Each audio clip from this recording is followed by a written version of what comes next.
மதுரை சித்திரதராக போறார் கூட 2வது பெரிய கூட்டம் தளபதி விஜய்க்கு மட்டும்தான். அழகரை பார்த்த மாதிரியே இருந்துச்சு. நான் டெய்லி பார்க்க வேண்டிய அழகரை நான் என்னைக்கு பார்த்தேன். தெய்வத்தை பார்த்த மாதிரி இருந்துச்சு. இந்த கடவுள் காட்சி ஒண்ணு தளபதி இன்னொன்னு வைகா அழகரை போறாரு. அழகரை கிராஸ் பண்ணி போன மாதிரி இருந்துச்சு. தஞ்சாவூர் கோபுரம் தான் தலப்பாக கட்டிக்கொண்டு நடந்து வாரத போல் நம்ம ஐயா வாராது.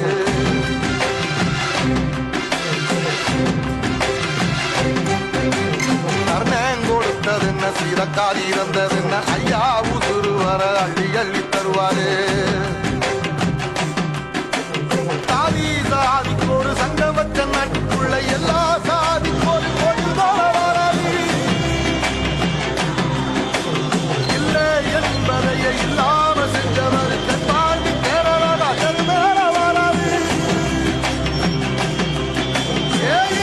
எதிர வந்த கண்ணே எமச்சதில்லை தமிழ பரம்பரைக்கு தன் மனமா